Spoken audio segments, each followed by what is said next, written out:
Welcome back to the Comic Book ASM Artist. Today we're going to be looking at two Ultimate Guide to Spider-Man magazines. And so we'll be flipping through them and I'll be giving my thoughts on these as well as my thoughts on the new Spider-Man movie, No Way Home. There will be spoilers in it. Also, a side note too, I did a past one of these videos with Batman, like it's Ultimate Guide to Batman. If you're interested in that, I'll leave a link for you to check out as well. But yeah, so the movie's been out for almost a month. I wanted to do this sooner, but just kind of the timing of everything pushed this video out. I found these during I was supposed to be on vacation, but basically I got called in to help cover a shift because of a snowstorm we had. So when I was at a local grocery store near the home, then that's where I found both of these. So if you turn through here, I love that. It starts with comic book stuff because it's always important and it's more enjoyable for the movie if you have a bit of the comic book knowledge. So right out of the gate, for the longest time I didn't know that Jack Kirby actually drew this cover. You can see it a lot in the Henchman here, but how Spider-Man looks is very much different than how Kirby has drawn him in the past. So I was really surprised when I learned that he had done this cover here. So initially Stan did come to him to help him draw the book, or rather not help him, but just to draw the book, you know. But like I said, you know, Jack Kirby made his guys a lot bulkier, and Stan Lee was looking for a thinner, slender-looking hero to kind of mirror a spider a little bit. So he went with Steve Ditko instead, and from there the rest is history. So a nice iconic panel here, or splash page, no pun intended. And we see all the different types of Spider-Man here. I did not care for how they redid Peter Parker's face on the PS5 version of the Spider-Man game. So we do see a bit of coverage here pertaining to No Way Home. And there's just a few scenes from it, and all these are from, you know, just what we've seen on the trailer. So we have Tom Tells All, which I'm sure is a goof kind of on how he likes to accidentally let things slip during press and stuff. But to these guys' credit, none of them caved with the constant hounding of everyone to confirm what was already, you know, slowly leaked online through everyone's, you know, sleuthing and all this sort of stuff. So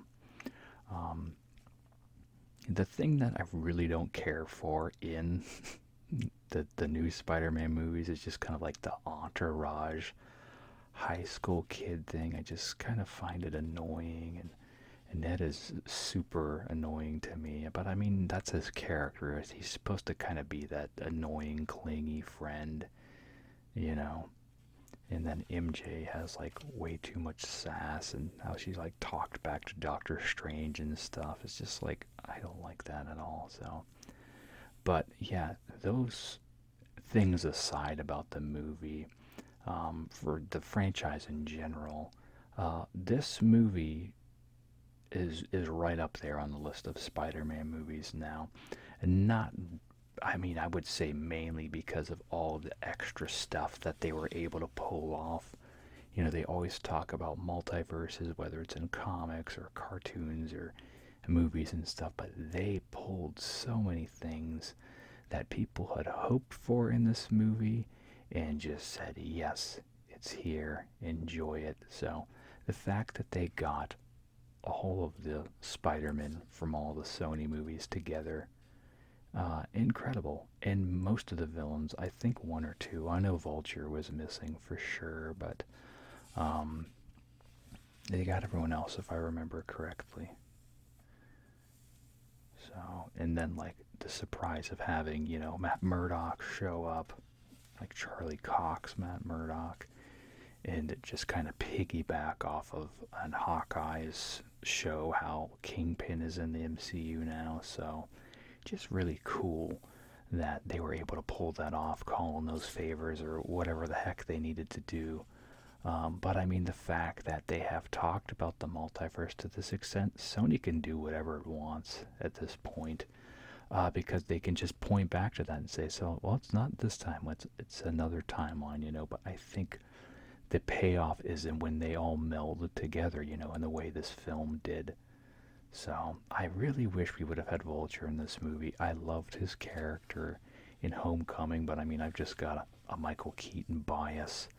So, but yeah, I don't know why they didn't choose to just straight up have a full Sinister Six, and even at the end, whenever they showed Venom hanging out at the island all drunk and stuff like that. Oh, he left his goo behind. But it's like, just leave him. Just let him stay there and do the thing. So I guess at this point we're going to have a setup for a different Venom in the MCU because the goo was dropped. But and then it doesn't make sense from the other end credits scene from Let There Be Carnage where he's like, oh, we know that guy. And I'm thinking, at what point does that Venom know Peter Parker?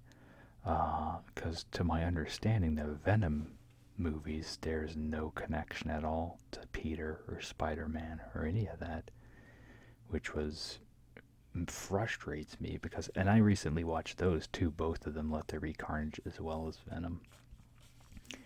And yeah, I liked Venom more than I liked the Let There Be Carnage movie.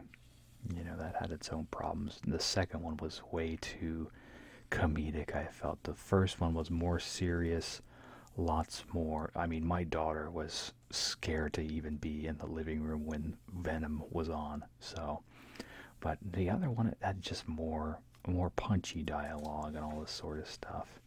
And you know, the movie's called Let There Be Carnage, and there's no brutal blood or anything like that. It's all just very, you know, comic book violence, which is fine. But yeah, I felt that, you know, they certainly were more intense with Venom 1. So, and we see this stuff here with Stan Lee. Yeah, I would say out of all of Stan's creations, I feel that him creating Spider-Man was the thing I can fully say, like, yes, that was really his baby. Like, if you want to talk about anything else Stan has created, it's kind of a gray area. A lot of the characters and stuff were, you know, characters that were created literally from the artist. You know, he would, you know, give them like a premise, and then people would come back with the art, and then he would throw in dialogue and all that sort of stuff. Like Jack Kirby full on just inserted the Silver Surfer into Fantastic Four, and then Stanley's like, who's this guy, what's his deal, and all this sort of stuff, which is funny because Silver Surfer is was one of Stanley's favorite characters to write for. You know how he waxes philosophical all the time, but that was, you know, Jack Kirby's creation that Stan had inserted dialogue onto. But Spider-Man really was Stan's thing. It was supposed to be, as he said in the past, it was supposed to be his last book. You know, his wife was just like, well, why don't you just write the story you've always wanted to write? And if it doesn't do well, oh well, you can hang up your hat and move on to something else. And it completely took off. You know, the fact that it was a story about a high schooler who had these problems and issues we could deal with. You know, a hero with shortcomings and stuff like that. Wasn't something seen a lot at that time, at least in comics. You know, it's much more of a, you know, you could read books and get that sort of thing, fallen heroes and flawed heroes, all this sort of stuff. But to have a kid with money problems, and, you know, we're having to worry about the web fluid and using the money to help his aunt and all this sort of stuff, and having the girl trouble and all these things was just kind of like the icing on the cake. And then the fact that he had done it all, ironically, was something is like, oh, what's something that people really hate? Spiders. So I will make a hero based upon spiders. So it's kind of like twists it on its ear. It's like, I will make you all like something that you don't like, which is spiders. So So yeah, we see a bit of a timeline here. And this goes through like Spidey in general here. I'm not going to go into detail with it here, but we just see kind of little bits of things here. We see the cartoon show here. You see, I don't know what this one is. I don't even know what that is up top there. And then he continues on. We see like this looks like a later stuff here, but I guess it's not, huh? That's weird. And then this Spider-Man here, I didn't see this like when it was new, but I saw this Spider-Man show whenever it was on like the USA Network during Thanksgiving time usually. And we ate it up because it was all we had. Our live action Spider-Man was, he threw ropes on people for his webbing and stuff, and it was the best we had. So naturally we just kind of took to it. And we see here like, Venom and the black suit Spidey and all that, which I guess like the first panel of the symbiote suit Spidey just sold for a little over $3 million, like the original page. So that's kind of crazy. And then we have the Fox Kids show here, which I'm currently watching that on Disney Plus with my son. I think we're maybe 12 or so episodes in. We are shortly after the Venom episodes. So, and then this is, let's see, 1999. Well, it's just kind of going through the timeline. This is, I think, the Ultimate Spider-Man, though, here. It's got a footnote. Well, my vision is really bad, so I can't tell which number correlates, but I think this is Ultimate Spider-Man here. Yeah, I think so. And then, of course, we have the Tobey Maguire Spider-Man. We have the not very well done Topher Grace Venom, which the director didn't even want Venom in that movie. He really likes like more traditional Spider-Man characters, so it was really kind of like the studio hounding him with fan support. To our credit, that was all of us online at the time, taken to our keyboards and be like, we want to see Venom. And unfortunately it wasn't done in a very good way. So, and then here's like the Broadway show, Turn Off the Dark, which, yeah, the music was by U2's Bono and The Edge. And to my understanding, it closed because people kept getting hurt on stage. I'm not 100% sure, but that's just kind of what I remember, like doing the tricks and stuff in the Spidey suits. And we see the Miles Morales Spider-Man here, Venom and Homecoming, all this sort of stuff. But yeah, Spider-Man is one of those heroes that is definitely, I'd say, one of the most popular heroes ever. And, Stan is always credited to the fact that, you could be anyone under that mask. You could pretend if you're Spider-Man, whether you're white, black, Asian, anyone, you can insert yourself into that character because he's fully covered. And part of that leads to the credence of creations like Miles here and stuff like that. And, that character is, people are responding very positive to him as well. So I wouldn't be surprised if we see a Miles Morales, like not just the cartoon Spider-Verse, but like a live action one here shortly. So the thing that I always loved about the original Spider-Man movie here was the attention to detail to make them look so close to the comics. With the exception of the Goblin, everyone just really gelled well with how they were drawn. Even like the hairstyles and stuff. It's very much references the books and stuff. And it's like with Doc Ock, they didn't put him in the green suit and everything, but where that got fixed was in the face. Even with Green Goblin, like William Dafoe as a person, he looks Osborn-esque. His hair isn't the weird curl thing that Osborn has in the comics, but his face is very much, it pulls it off well. So then we have a bit here talking about the Spider-Man games, which is great. This game right here is terrific. If you haven't played the PlayStation 4/5 Spider-Man game, definitely pick it up. we see the Miles part. I haven't played that yet because from what I hear, it's a shorter story, like a couple hours campaign, and still like the full price of the game. So I didn't pick it up. We did recently watch the Garfield Spider-Man movies as well, and yeah, I still don't really care for them. Unfortunately, I like Andrew Garfield as an actor. I think he's probably, truthfully, he has some very funny lines as Spider-Man. He has some very funny interactions in like his mannerisms and when he's trying to play stuff down and all sorts of things like that. I feel like he shines in those moments, but the story of both of those itself is just so ill-paced that he gets buried in that, unfortunately. But him as a Spider-Man, he's great. I mean, I loved seeing him on the screen again with the other two guys and all that sort of stuff. And the Green Goblin narration in this movie was terrible, though, like the Goblin disease and all that. Electro was fine, I feel, but the pacing is just what kills those movies for me. Like my son, I watched those with my son too, and like he legitimately got bored quite a few times with both of the movies. So this talks about the voice actors for Spider-Man throughout the ages, and I honestly don't know any of them. I do, of course, recognize the one from the Fox Kids show, but aside from that, they haven't struck me as Kevin Conroy's Batman, you know.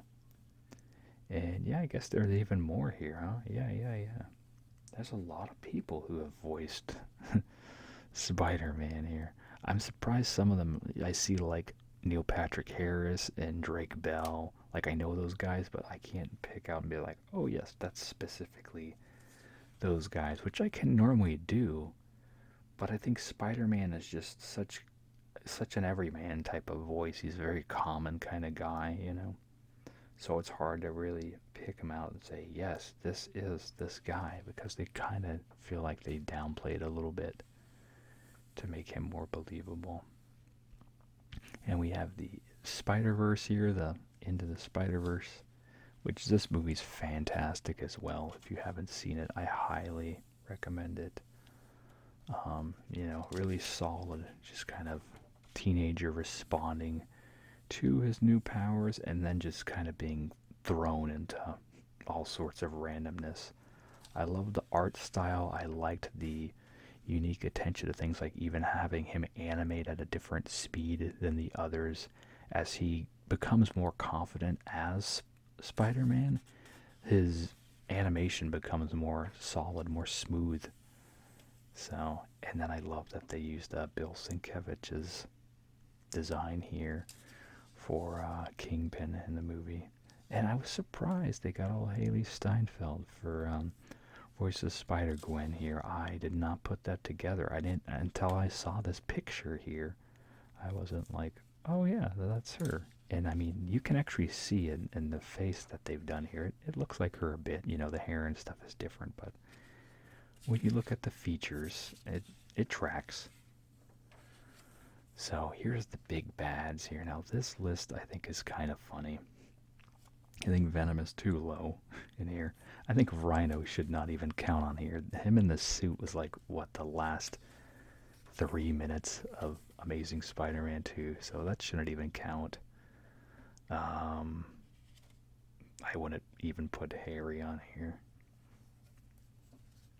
So I think this list is kind of bogus. I wouldn't put her on here, but I mean, I just mainly, the Kingpin is such a standout character in the Spider-Verse movie, just, you know, that iconic look there. But I'd say these last two track here, I think this is good. But I've been someone who's never really, I just don't understand how Green Goblin has managed to be like Spider-Man's arch enemy. Granted, yeah, like the stuff with Gwen Stacy and all that, I can understand that, but I don't know how like the character personally, you know, how it got that out of hand where he was suddenly the biggest threat. You know, the fact that like, you know, Venom knew everything everything about Spider-Man and, where everyone lived and stuff, and even how they showed that off in the cartoon where he's like literally going to his house and, being chummy, like, oh yeah, I could actually just straight up kill your aunt at any time or your girlfriend or whatever, and he's doing all the, chummy. He's playing cat and mouse sort of thing. Like, I really like when they use that angle of Venom. So to have him be like that, um, I feel is a huge, huge threat and just kind of like, levels the intensity of that character. I think, honestly, I'd probably say Dr. Octopus is my favorite um, Spider Man villain. And I think that's probably why Spider Man 2, like the Tobey Maguire one, is my favorite Spider Man movie of all time. I felt the pacing was really good. Like the scenes where he has interactions with Doc Ock and stuff are really well put together and stuff. There's a lot of memorable things. I mean, like they always reference the train thing over and over again. Like it's an incredible thing, and it was so good that they tried to replicate it with the ship in Homecoming, where Spider-Man's like trying to keep that ship from splitting apart and all that. And yeah, so I really feel that Spider-Man 2 is the best out of all of them. But, that's just my opinion. You let me know yours down below if you'd like to. So, yeah, this is the second magazine here. So we go back, and once again, we see some archival stuff here. We see Jack Kirby in here with Joe Simon as well, which is kind of interesting because, like I said, Stan came to Jack for him to draw it, and then he turned him down, but he kept the cover. And we got Steve Ditko up here, but Joe Simon's got nothing to do with Spider-Man, so I don't know why they didn't just put a picture of Jack Kirby here, or maybe not even have him in here, unfortunately, because I don't feel like he put enough impact on the character of Spider-Man personally as Steve Ditko did here, and later, like John Romita Sr. and all that sort of stuff. So, and we see the TV Spidey here again. Andrew Garfield, some more.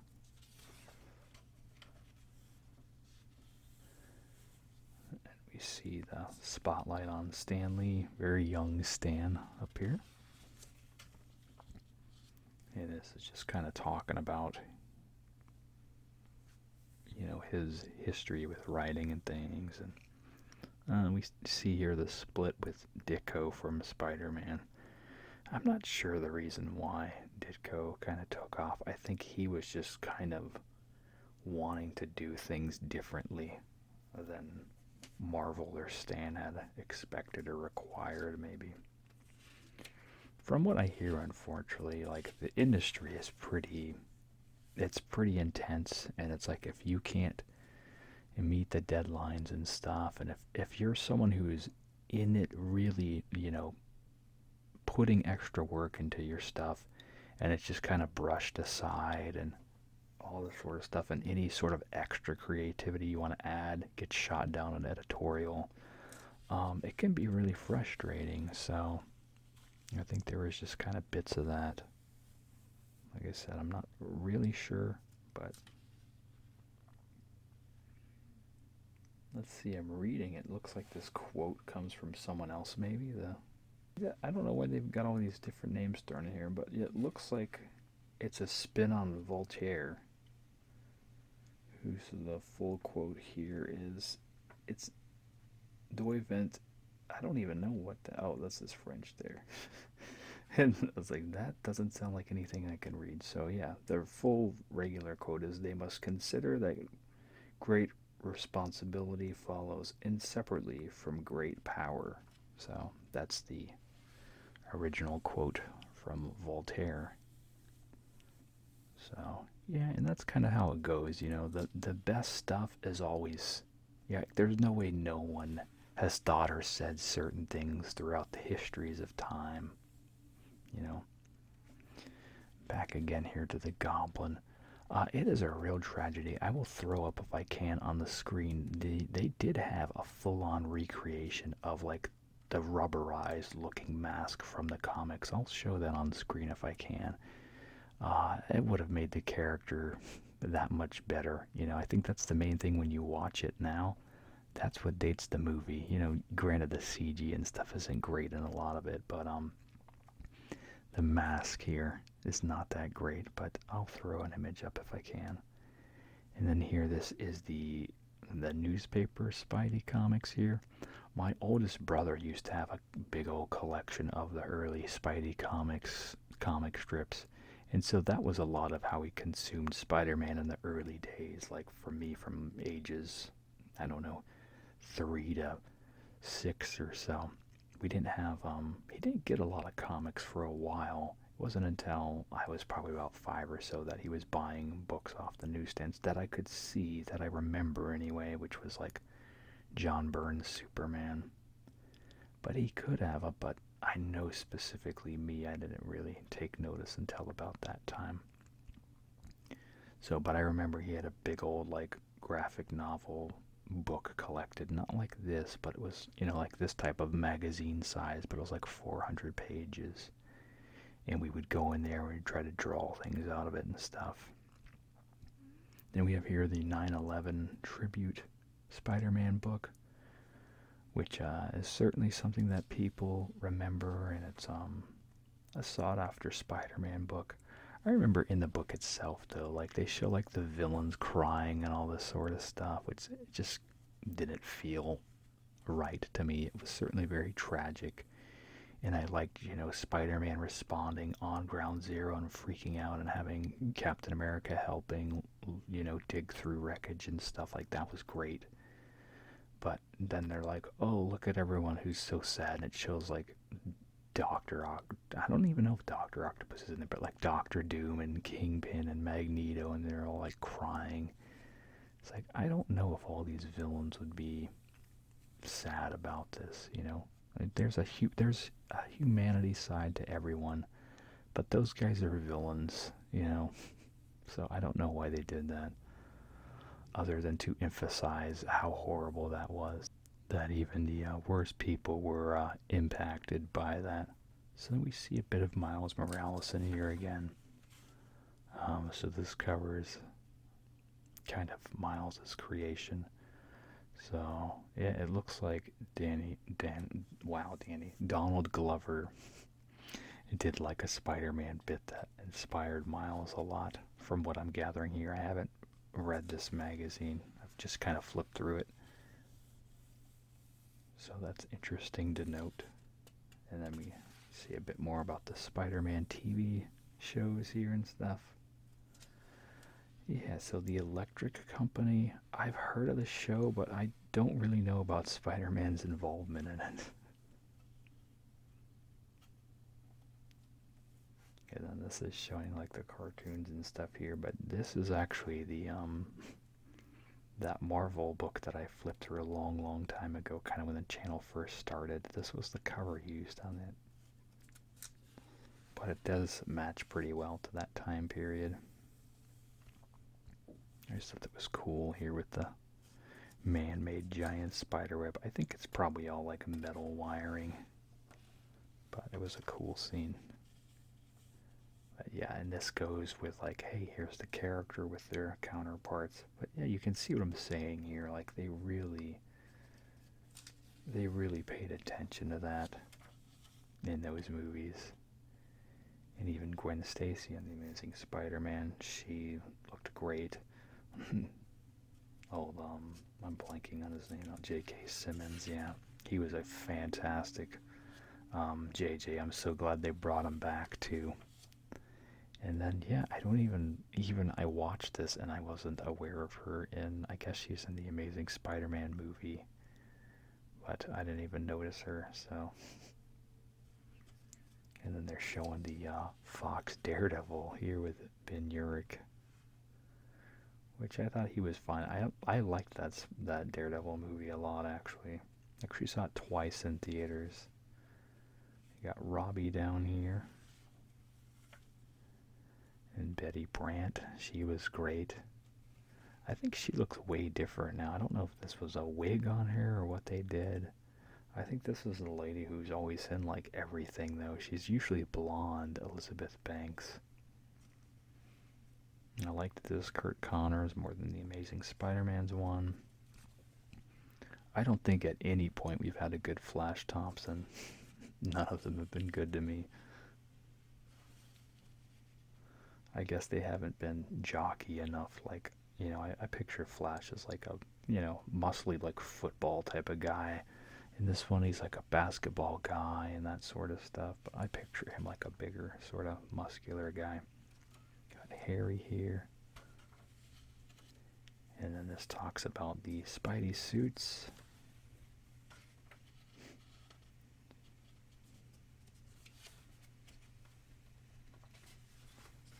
And then we talk about the villains here. So is this their list again here, maybe? Yeah, no, this is their list.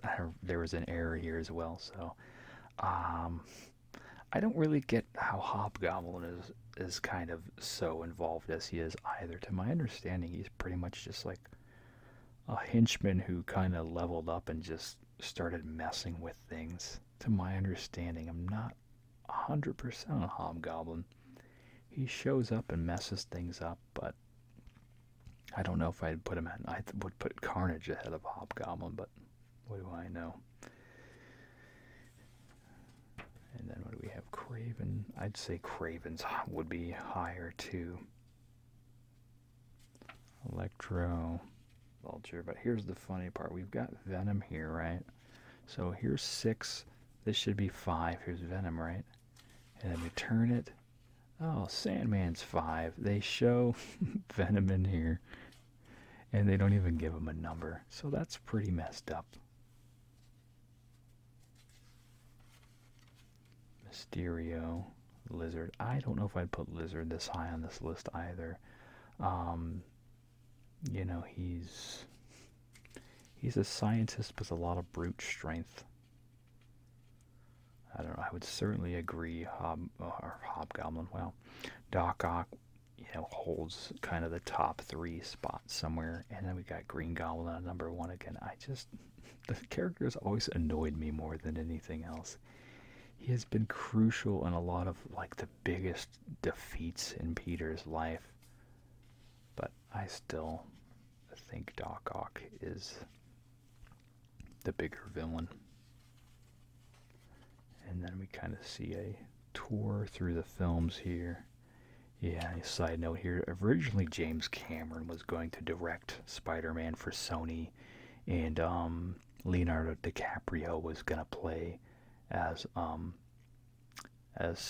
Spider-Man, as Peter Parker. And I believe Kate Winslet was even going to be MJ, too. I think that's what the initial plan was. And then that changed. I'm trying to see if they say it here. No, let's see. No, I don't think so.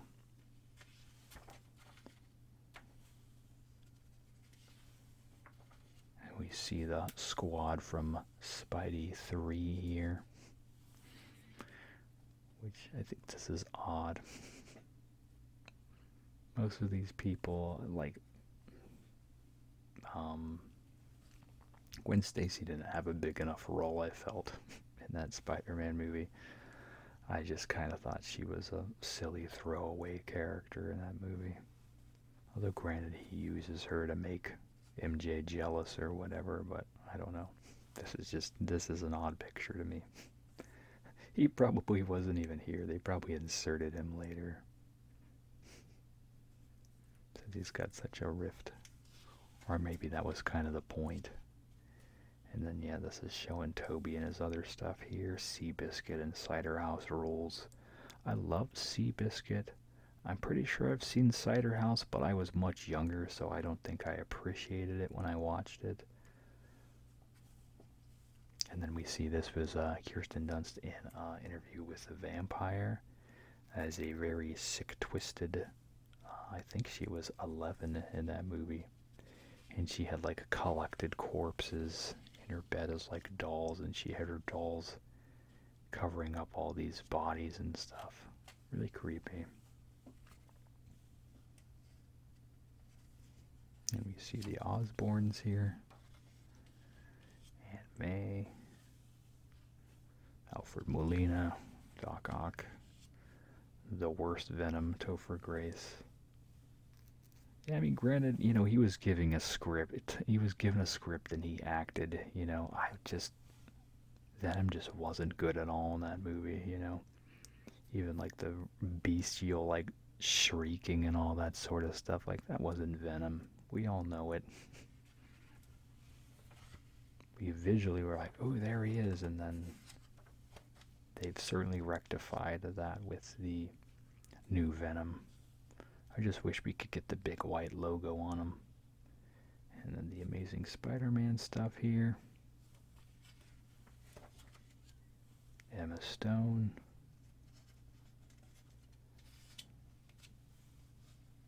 Yeah, I didn't feel this guy here was... I think his character was just boring. Amazing Spider-Man, unfortunately. I liked his character, though. But I like Jamie Foxx, so... Tom Holland is a fine Spider-Man.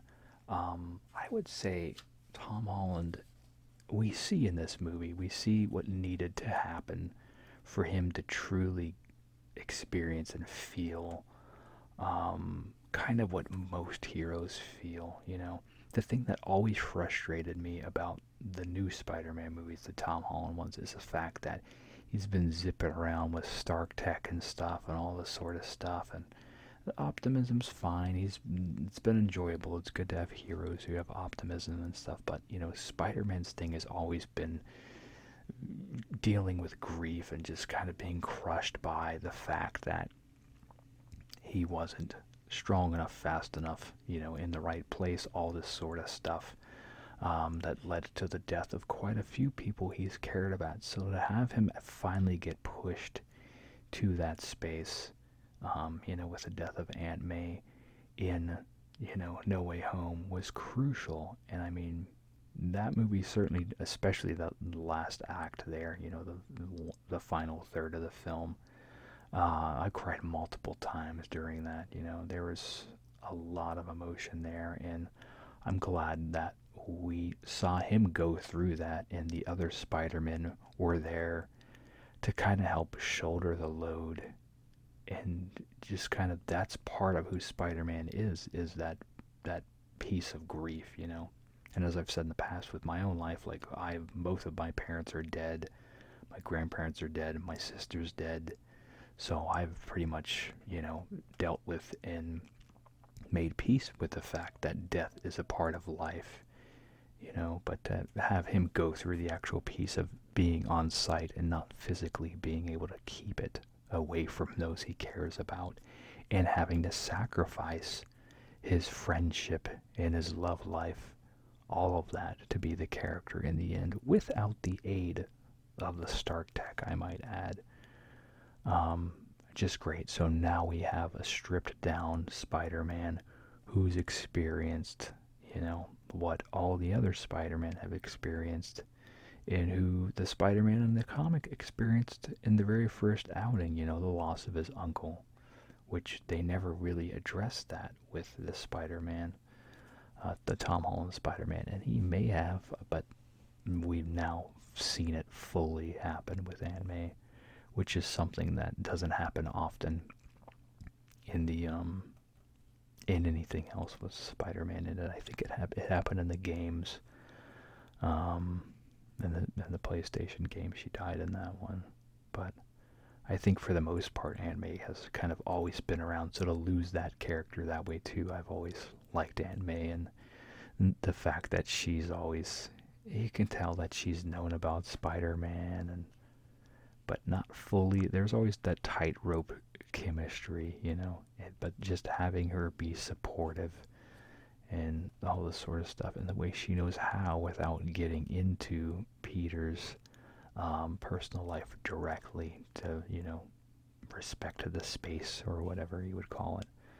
But yeah, I love the fact that now he doesn't have the aid of all this extra stuff, which, in the comics, that was, he got the Iron Spider suit years and years and years later for the whole Civil War thing, but that's where he started in the MCU, was the Civil War. So like, well, he's got to have this tech from Tony for this fight, and it's like, this is supposed to be way later, so to push him in that spot already, it's how they inserted him into that universe that was they're in. They're like, well, he can make that connection, but now he is kind of going it alone, and so that's kind of huge. And I think I'm wondering how the dynamic will change though, like because the Avengers and all this sort of stuff, he's worked with them, so I'm pretty sure he'll, like, they know him and they fought with him, but they might not know him as Peter personally, is my understanding of it. So they may have fought alongside of him, but they don't know he's Peter. So it's an interesting dynamic. And then I'm wondering too, Happy still said he knew Aunt May at the end of that film, which I don't understand how he could have known that, because he said, oh, I knew him through Iron Man, I think is what he said. Or I knew her through Iron Man, I think. I'm trying to remember. But his phrasing was like, well, if that's the case, how? Because Iron Man never worked with Spider-Man to the capacity where he knew that he was Peter Parker and gave him a suit. So how could he have known that Aunt May, through Iron Man, I think, if I remember. But yeah, I'm trying to remember that exactly, but I think that's what he said. But so might be a discrepancy there. And then we see Zendaya. She's an okay character, but she's not MJ. We all know this. But I really don't like just kind of the disrespect and all this sort of, that's that's not who I would choose to put Peter with. She's a strong character and everything. Like, she's just a strong, independent woman, or girl rather. But I don't know.